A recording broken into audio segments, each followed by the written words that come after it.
Hello అండి, అందరికీ good morning అండి. ఈరోజు మనం చెప్పుకోబోయే స్టోరీ మాధవి తెగింపు బేతాళ కథ. అంబికాపురంలోని కామినికి వీరయ్యతో వివాహం అయింది. వీరయ్య మంచివాడే కానీ వాడి తల్లి మంగమ్మ పరమ గయ్యాళిది. ఆమె కోడలిని ఆరడి పెట్టేది. అది భరించలేని కామిని వేరే కాపురం పెడదామని భర్తను కోరింది. అయితే అమ్మ బతికుండగా వేరే కాపురం మాటెత్తకు, ఎలాగో సర్దుకుపో అన్నాడు వీరయ్య. అత్త చస్తే తప్ప విమోచనం లేదనుకున్న కామిని ఒకరోజు ఆమెకిచ్చే పాలలో విషం కలిపింది. కానీ పొరపాటున ఆ పాలు తనే తాగి అకాల మరణం చెందింది. అత్త పెట్టే ఆరళ్ళు భరించలేక ఆత్మహత్య చేసుకున్నదని అందరూ జాలిపడ్డారు. కొడుక్కి రెండో పెళ్లి చేద్దామనుకుని మంగమ్మ ఆ ఊళ్ళోని మాధవి అనే పేద యువతిని చూసింది. పెళ్లికి ఉభయ ఖర్చులు భరిస్తానంటే మాధవ తల్లిదండ్రులు పరమానందపడ్డారు.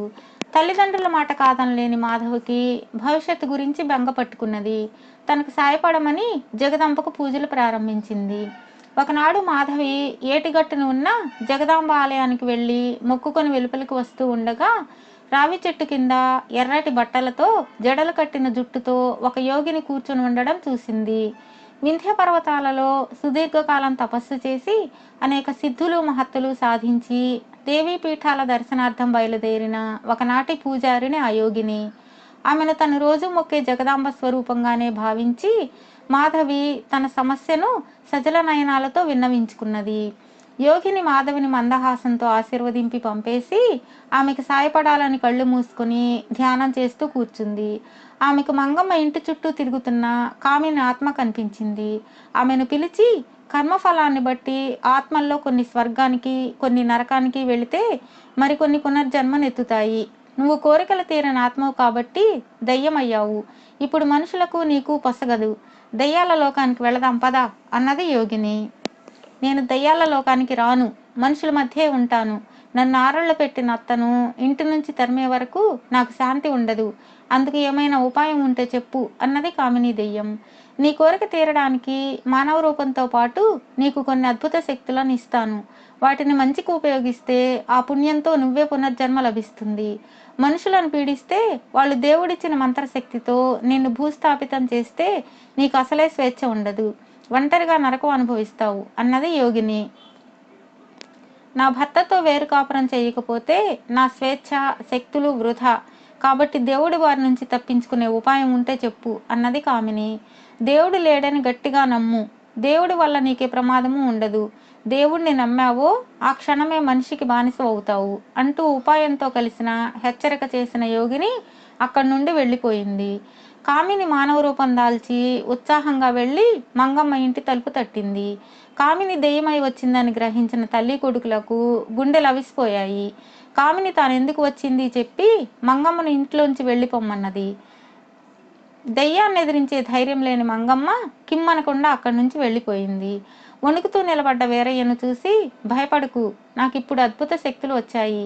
వాటితో నిన్ను సంతోషపెడుతూ నా వేరు కాపురం సరదా తీర్చుకుంటాను అన్నది కామిని నవ్వుతూ. వీరయ్యకు వెళ్ళిపోవాలని ఉన్నా కామిని దెయ్యం ఆజ్ఞను ధిక్కరించలేక అక్కడే ఉండిపోయాడు. అప్పటి నుండి అతడికి పన్నీటి జలకాల స్నానం, పంచపక్ష పరమాన్నాల భోజనం, నృత్య గీత వినోదాలతో కాలక్షేపం, పట్టుపరుపులపై నిద్ర. అయితే ఇల్లు దాటి వెళ్లే స్వేచ్ఛ మాత్రం లేదు.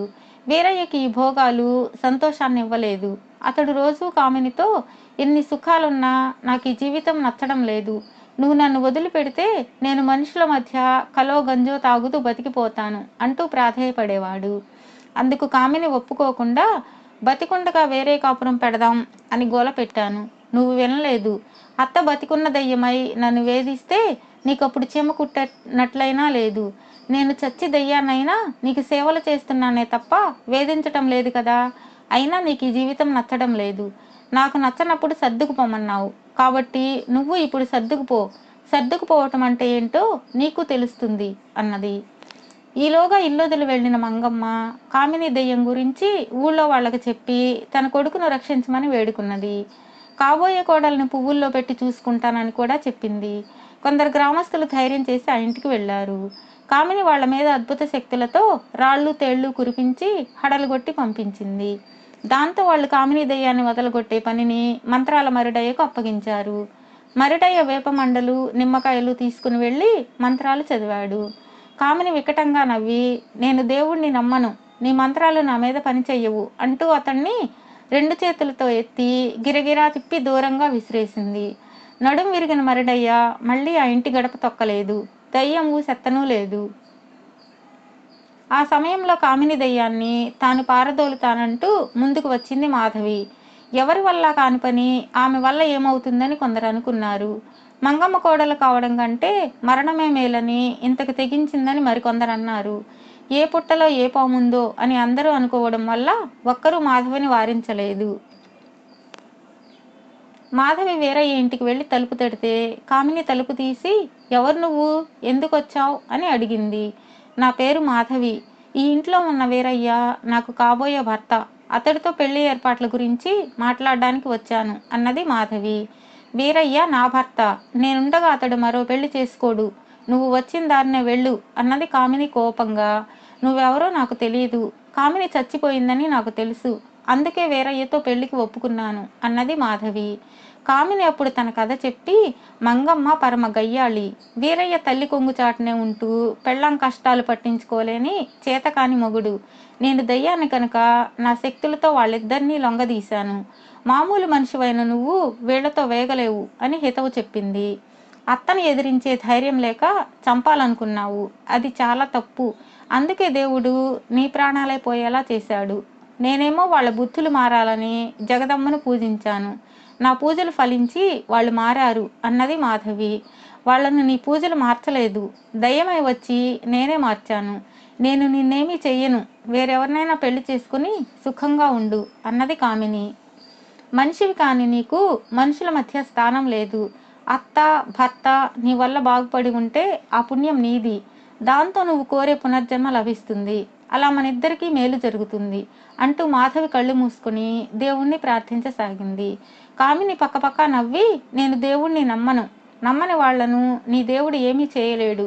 ఇప్పుడు నిన్నేం చేస్తానో చూడు అంటూ విరబోసుకున్న జుట్టుతో పెద్ద పెద్ద కోరలతో పొడవైన నాలుకతో భీకర రూపం దాల్చింది. మాధవి ఏమాత్రం భయపడకుండా, నాకు దేవుడు తోడున్నాడు. నీ ఇంద్రజాలం నా దగ్గర పనిచేయదు. నేను దయ్యాలను నమ్మను అన్నది. మరుక్షణమే కామిని, మనుషుల మధ్య దయ్యానికి స్థానం లేదన్నా నీ మాట నిజం. నువ్వు వీరయ్యను పెళ్లాడి సుఖంగా ఉండు. నేను పునర్జన్మ కోసం పోతున్నాను అంటూ అక్కడి నుంచి మాయమైంది. బేతాళుడి కథ చెప్పి, రాజా, ఇష్టం లేని వీరయ్యను మాధవి ఎందుకు పెళ్లి చేసుకోవాలనుకున్నది? పేదలైన తల్లిదండ్రుల గుండెల మీద భారాన్ని దించడానికే తన మనసు మార్చుకున్నదా? అంతవరకు ప్రతీకార వాంఛతో గెంతులు వేసిన కామిని తాను దయ్యాలను నమ్మనని మాధవి చెప్పగానే ఎందుకు మాయమైపోయింది? ఈ సందేహాలకు సమాధానం తెలిసి కూడా చెప్పకపోయావో నీ తల పగిలిపోతుంది అన్నాడు. దానికి విక్రమార్కుడు, మంగమ్మ గయ్యాళి స్వభావం, వీరయ్య పిరికితనం గురించి తెలియడం వల్ల మొదట మాధవి వీరయ్యను పెళ్లాడడానికి భయపడిన మాట వాస్తవమే. అందుకే ఆమె వాళ్లల్లో మార్పు కోరే ఇష్టదేవతను పూజించింది. ఆమె పూజ ఫలించి వాళ్ళిద్దరిలో మంచి మార్పు వచ్చింది. ఆమె వీరయ్యను పెళ్లాడడానికి అప్పుడే నిర్ణయం చేసుకుంది. ఇక కామిని తన అద్భుత శక్తులతో వీరయ్యకు ఎన్ని సుఖభోగాలు అనుభవించినా ఆమె సాంగత్యంలో అతడు సంతోషం పొందలేకపోయాడు. దాంతో అద్భుత శక్తులు మనిషికి సుఖాన్ని ఇవ్వలేవని, మనిషితో సుఖంగా జీవించాలంటే మనిషి జన్మే కావాలని ఆమె అనుభవపూర్వకంగా గ్రహించింది. పైగా మాధవి మాటల ద్వారా ఆమెకు తాను సాయపడిన పుణ్యం తనకు పునర్జన్మనిస్తుందన్న నమ్మకం కూడా కలిగి ఉండవచ్చు. అంటే తను మంగమ్మను వీరయ్యను మార్చటం వల్ల మాధవికి ప్రయోజనం కలిగితే అందుకు కారణం మాధవి దైవాన్ని ప్రార్థించడమే అని కూడా నమ్మినట్లే అవుతుంది కదా. ఆ నమ్మకం ఆమెను మాధవికి బానిసను చేసిందని కూడా భావించవచ్చు. దయ్యాలను నమ్మని మాధవిని తానేమీ చేయలేనని తెలియడం వల్ల ఆమె అక్కడి నుంచి మాయమైంది అన్నాడు. రాజుకు ఈ విధంగా మౌనభంగం కలగగానే బేతాళుడి శవంతో సహా మాయమై తిరిగి చెట్టెక్కాడు.